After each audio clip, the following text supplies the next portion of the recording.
What's up, Playground? It's me, Shanila, and today we're talking about the nervous system of creative people. And if you're a creative or an aspiring creative, you're an artist, you're a musician, you're a healer, you're somebody who's in the healing arts, you have this intuition and desire to make stuff, sit down. Even if you do not resonate with being a creative just yet, your nervous system is working in a very specific way. And when you understand how your nervous system has everything to do with your creativity, it's gonna change everything. Now, just to start off, the nervous system of a creative person is already pretty sensitive. It's already a little more hyper attuned, it's more tender, it's more vulnerable, it's a little bit more tender to touch a lot of the times. So you're somebody who's already a little bit more intuitive. You're somebody who knows about the signs that you get, the signals that your body sends you. You work in rhythms. You're not somebody who can just like force it just for the sake of forcing it and just like, put your head down and get through it. You're somebody who needs rhythm. You need some attention to your natural cycles. Your body wants to work with you in a certain way. Your intuition is tapped in a certain way. So when your nervous system is not in aligned to all of these natural intuitive clues that you're having, you're gonna be all over the place. Your energy is over here, your attention is over here, your desires are all over the place. You have procrastination, you have imposter syndrome, you're in perfectionism, sprinkle a little bit of people pleasing in there. You're kind of like, what do I do? How do I actually tap into my creative potential? So you actually have to understand what kind of nervous system you're working with in the first place, because somebody else might be able to, do things in their life in a very rigid and structured and very like 1, 2, 3 kind of way, but that's not going to work for you. You work in cycles. You're going to have moments of big inspiration and moments of rest. You're going to have moments of really doing seasons where it's like, yeah, all of these creative downloads and all of these different things are coming through, and other seasons it's dry, like there's nothing going on. You're like, am I lazy? Am I never gonna get a good idea? There's gonna be kind of these cycles that you're going to cycle through. And in wisdom traditions, we talk about how different seasons are associated with different elements: the water element, fire element, earth element, ether element, the air element, not in those order, but these elements in different seasons have a lot to do with how your nervous system is functioning as well. Now let me know if you resonate with being a daydreamer. You're a creative, so you always have this ideas, this inspiration. You have this ability to kind of manifest things and beauty into life. You hear music in your ears, in your body, in your heart. You see visions of art, and you're a decor, expert, and you love colors. Whatever way your creativity shows up, and in my line of work, it's the healing arts. There's a lot of creativity in the way that you do your healing work. There's so many different parts of you that wants to be expressed and embodied. Now you have to understand that your nervous system is actually the gatekeeper of your creativity. It's saying, yes, you can do this, and no, you can't do this, and it's not always correct. Sometimes it's stopping you from going towards something because you're afraid to go for it. Sometimes it's stopping you from pursuing something because you're afraid of rejection or being let down, or you fear that you're gonna fail in some kind of way. So you just don't go for your thing, and that's the gatekeeper. Your nervous system says, I am gonna tell you when it's time to make moves, and if I don't feel safe making those moves, taking those actions, then none of us are going anywhere. So that email that you need to send, or the paintbrushes that you need to take out, or that invitation that you need to make to your community to come experience the thing that you just made, you're not gonna do any of that until your nervous system says so.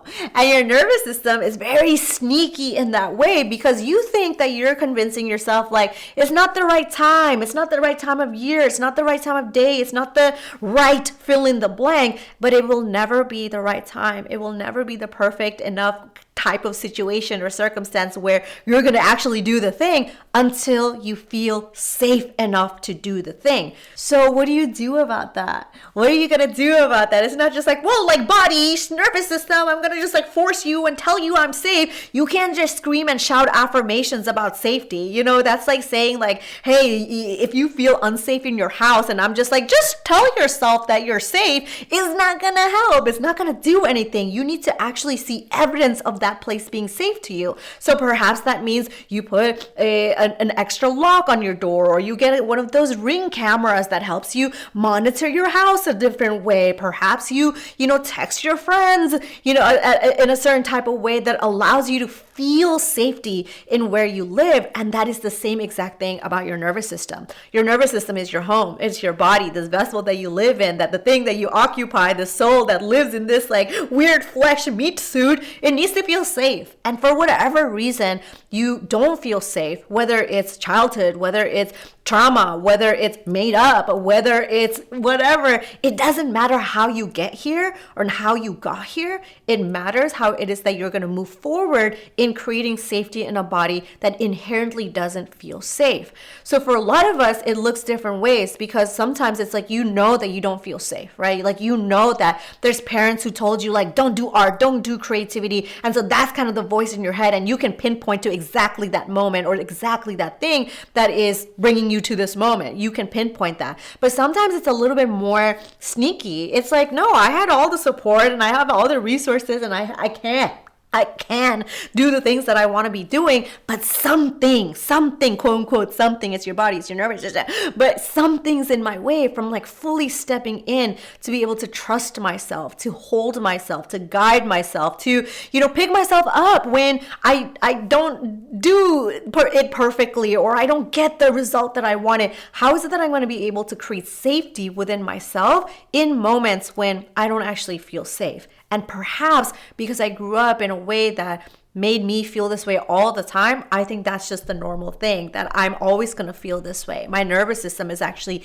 gatekeeping me from my creative potential.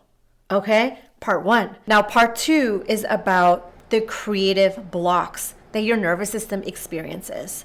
Now, you ever experience where you say that, like, I'm blocked, I'm creatively blocked, I have a writer's block, or I just don't have inspiration, I don't have any ideas, and you feel kind of like meh about it, and it just feels like, well, I feel like I should be making and doing and producing, and there's some kind of output that needs to come out of me, but I don't feel like it. Like, am I not creative all of a sudden? Am I like, have I lost my spark? Am I not inspired? And there is this rhythm that your body's going to take you through your creative cycles that actually feel like creative blocks. And earlier I was telling you about how you have different seasons that have different elements. So certain seasons have more downloady type of energy, meaning that you're just getting downloads, you're getting zapped, you get inspiration, you get all of this kind of motivation and like, wow, ideas and visuals, and that's really amazing. But then also that puts your body into panic. Like, what am I going to do with all these ideas that I have? I feel like I have to act upon every single thing all at the same time, and I don't know that now, so I'm going to do nothing. That happens too. And then there's certain seasons where it's actually really about rest. You're down, the channels are burnt out. It's like, okay, you downloaded a lot, you put it into your notebooks, you organize it in the way that you were going to organize it, and now it's time to just like sit in the stillness, really allow the things that are going to come for you, to you, through you, within you to really reveal itself. Maybe you don't need to act on 30 different ideas at the same time. Maybe it's just these two. Or maybe it's a combination of these 3 things that have a common thread. But if you're just like in this panic, your nervous system in this panic mode because you're so excited about all these ideas, you're kind of allowing scarcity energy to come to the surface. It's saying that I am so in this belief that I'm not ever going to get a good idea, or I'm not going to get these ideas again, or I'm not going to feel inspiration again because I just went through 6 months of no inspiration and all of it. So I feel like I need to do everything. Okay, chill.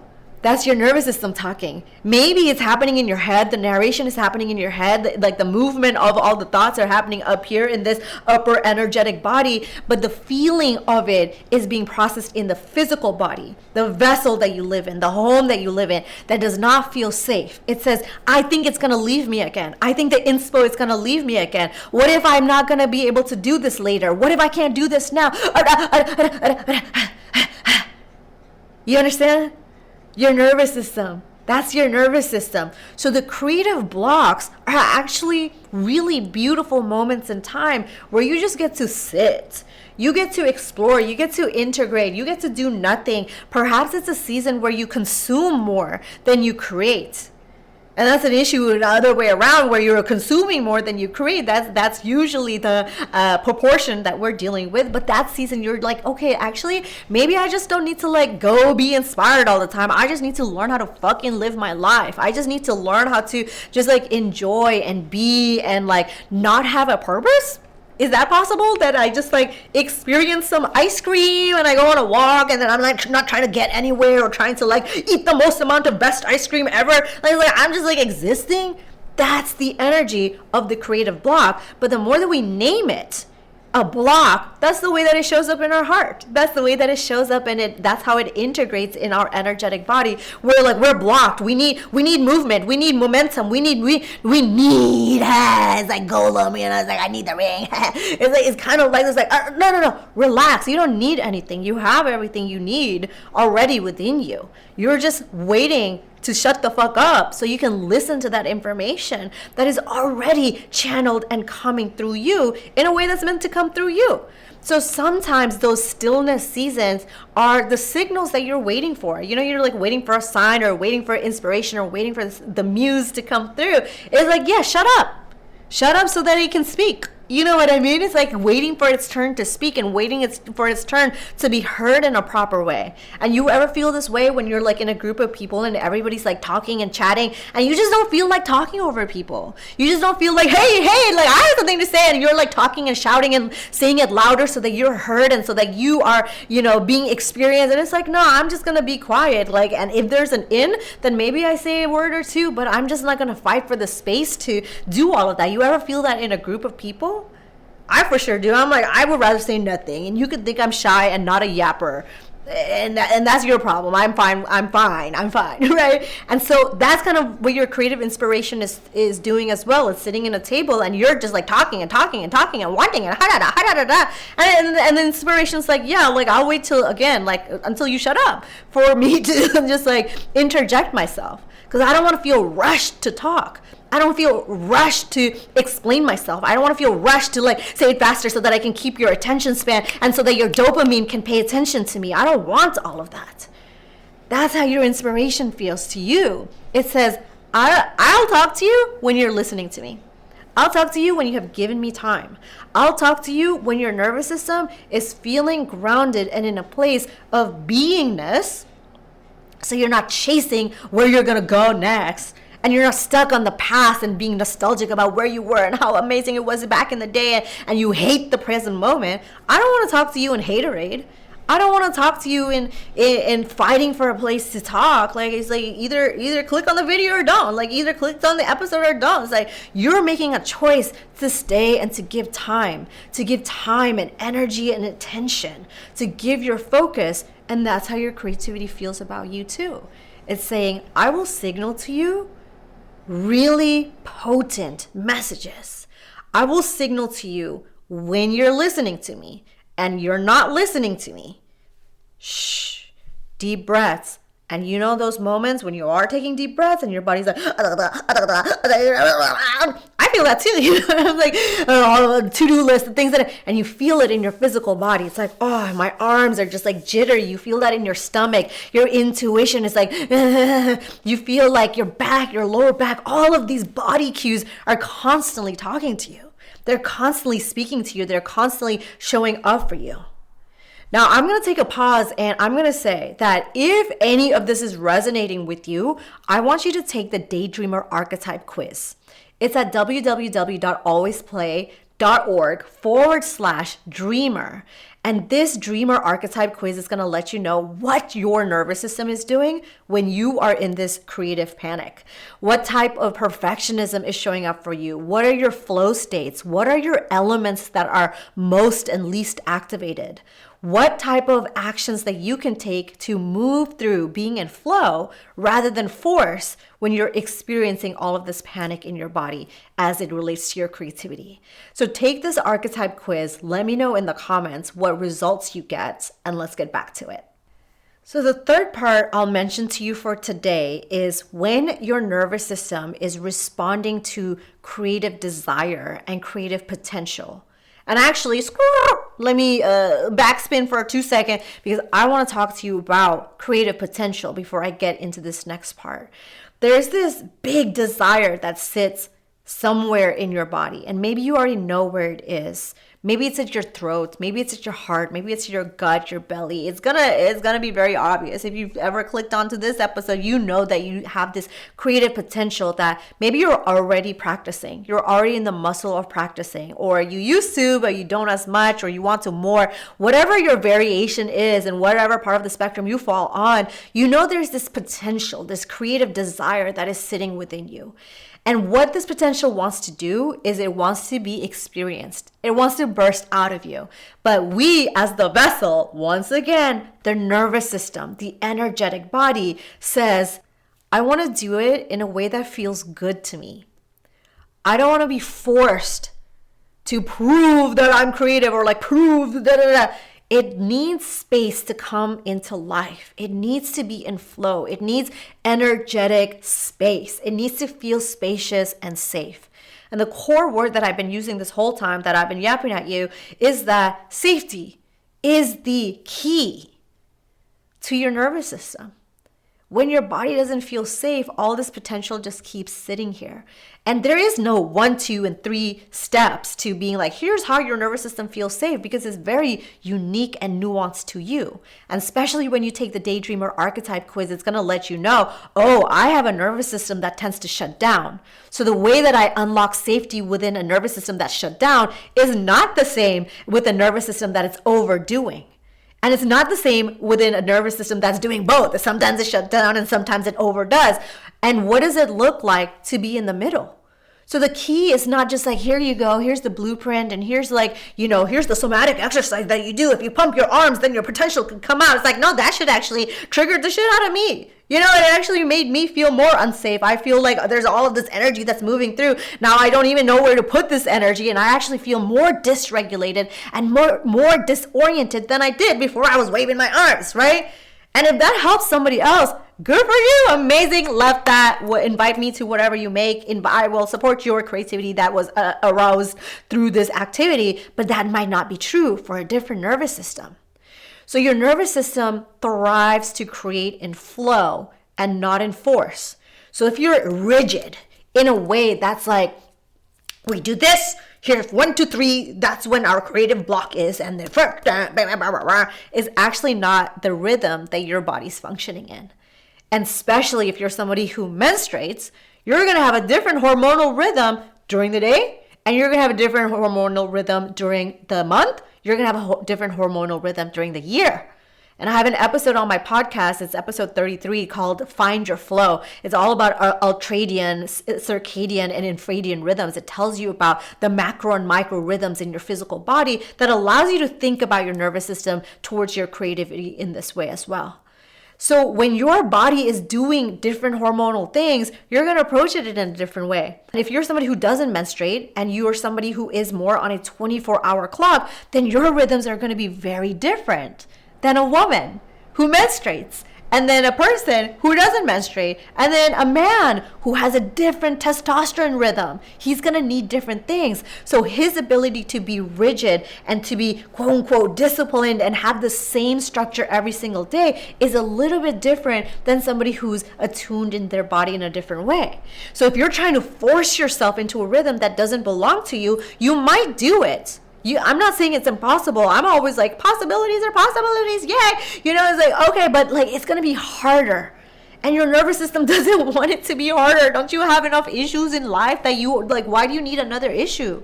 You already have issues, girl. Like, you already have issues. So to be easeful in your nervous system means to say, let me listen to how I'm forcing myself. And let me also be realistic with myself, is that am I just like so wishy-washy that I'm not willing to have any kind of discipline and devotion in my life? Am I kind of just leaving everything so open-ended that I have no structure to allow my creativity to flourish? That I don't have any rituals set up for me to begin things, to continue, and devotional habits, and to really be able to create a ritual around completing my projects too? Am I so open-ended that like, that's an issue too? So you don't want to be on two extremes where you're so rigid and disciplined that it's feeling like force and punishment to you. And you don't want to be so open-ended where it's like, okay, like you planned this so that you would not have to be responsible for anything. So, you don't want to be on either side of the spectrum. You want to be somewhere in the middle. And that balance looks very different for every single person. And for myself, it's like, oh my goodness, is my rhythm changing? That's a possibility for you too, because as I've gotten older, I'm 37. When I'm getting older, I feel my body's rhythm changing. I'm not like, oh my God, I'm so old. I'm not like subscribed to that mindset, but I'm like, oh, okay, like I don't like to do these activities past a certain time of day. I don't like to feed my body in a certain type of way. I don't like to move or exercise in these types of ways when I'm in these types of moments in my life. I need slower or gentle movement, or now I need more faster, more activated movement. There's certain symbols and signs that I'm getting that I'm like, oh shit, if I'm teaching you, then I should listen to it for myself too. So these rhythms are changing. They're rhythmic. They're not linear. It's not like you're 15 and these are the things. Like 15, I was a field hockey athlete. I was going to 10 different sports games. I was playing on a championship team. Now you ask me to run, I'm like, oh hell no. Like I was trying to catch my flight. There was a delay. I had to go to a different terminal and I was like winded, like running. You know what I mean? Like your body's going to be different. But am I active and athletic in different ways? Absolutely. That's your natural body, your natural nervous system that's going to let you know, oh, yes, I'm actually thriving in this type of movement, thriving in this type of energy, thriving in this type of, exchange within my body than I used to before. And that has to do with your creative potential too. They're like, why is this girl talking to me about her exercise routines? Like, okay, because this is about you being able to listen to your body to allow it to be in flow, rather than forcing yourself. Discipline, like how cold can your cold plunge be? Okay, bitch, why are you in a cold plunge when literally you're in menstruation right now? Your body literally needs a warm oven to be able to produce the hormones that it needs. So now you're gonna complain that you have fucking cramps and your back hurts. Okay, did you just put your body through an unnecessary trauma that it didn't need to go through? Like, are you thinking about that? Are you thinking about the rhythms of your body as it comes to just living and experiencing life? And if not, you clicked onto this conversation for a reason. So that's the part where we're saying, go take that daydreamer archetype quiz and you're going to understand more about your own natural rhythms. If you're somebody more susceptible to forcing through, you're more susceptible to burning out. You're more so susceptible to feeling bitter after doing so much, and then you're just like, what's there left for me? If you're somebody who's shut down and procrastinating all the time, you're going to find this potential in your body just like punching. It's like, let me out. You trapped me. Like, you have the ability to do this, but you won't do it. And it's going to punch you. And then you're going to compare with other people who are in their potential. And then you're going to feel more bad about it. You're going to feel imposter syndrome. You're going to feel insecure. Why are you doing all of that? For what reason? Legitimately, for what reason? You understand? We need all the creative potential to be out here. It's boring out here without creation. Make your music, put your art. Let me hear your story. Write your books. Put it into momentum to practice. So all of the things that we covered today around the nervous system of a creative person has to do with feeling safe. How do I feel safe to show up in a way that is what my body can handle? Because maybe somebody can show up every day. Good for them. But if you're like, I can show up for 2 hours a day. Okay, practice that. Not in theory, not just knowing it in your head, not just scribbling in your journal I don't know how everybody shows up to 10 hours a day. I think I can only do 2. Okay, then do 2. But your body needs to feel safe with you. This home, this vessel, and maybe you can rub your arms with me. Maybe you could put some heat energy towards your palms and just touch this body. It's so weird that we're these souls that just all of a sudden landed in a body, and it's and I'm talking to my little nephew. He's 6 months old right now. I have 2 nephews now. I have a 6-month-old nephew, and I'm like, oh my God, isn't it so weird? I'm looking at him right in his eyes, and I'm like, isn't it so weird? You have a body now, a soul just landed, and you have a physical body, and you don't even know how to hold up your neck. You're Like, you don't have to, like, you gotta put babies on their tummy so that they can do tummy time, and then they like roll. They don't even have to like roll over. And we're kind of like that. In big flesh suits, we're still kind of like that. We don't really fully know the information that our body is giving us. You know, we learn to walk, but then is that the extent of it? We learn to do some sports, but is that the extent of it? What about the beautiful, intuitive information that you as a creative person already have intuition about? That you already have all this energy moving through you already. You already have this natural imagination. These dreams that are coming through your channel are meant to be experienced by you. So as soon as you get over it, in whatever ways you choose to pursue that, as soon as you get over it, the better you're gonna feel. Nobody regretted being in their creative potential. And I define that creativity in such a wide way. You know, it could be traditional creativity that we think is like art and music and, you know, design and in that way. But you as a healer, you as a business owner, you as a teacher, as a scholar, as an educator, as fill in the blank of whatever sexy title you have so much creativity in what it is that you make. And part of where we get stuck is that we're trying to fill blueprints. We're trying to follow blueprints when that is the way that our body feels like we're going to have safety. That if I just follow the exact steps of somebody else or do it in the same way that somebody else did it, that feels safe to us mentally. But our body's like, no, maybe the first two steps are the same, but there's this nuance to that. And I need to be able to play. I need to be able to organize. I need to be able to, you know, put my sauce on it. I need to sprinkle some extra seasoning. I need to change up the color. I need to say it in a different way. I need to put my own essence in that. And no one has ever regretted doing that. The more that your body feels safety, the more that you can attune with the natural creative potential that's coming through you. Yeah? So friends, I hope this conversation helped you out. And I also hope you took the Daydreamer Archetype quiz. I'm going to leave it in the show notes, but it's alwaysplay.org/dreamer.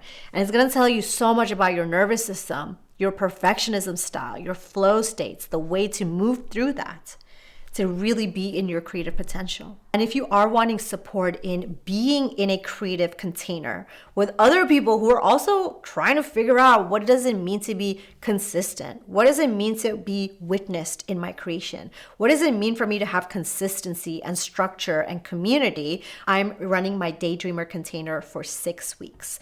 You're welcome to check out all the details. I'll leave it in the show notes. And friends, just remember, the world is your playground. And until next time, I will catch you soon.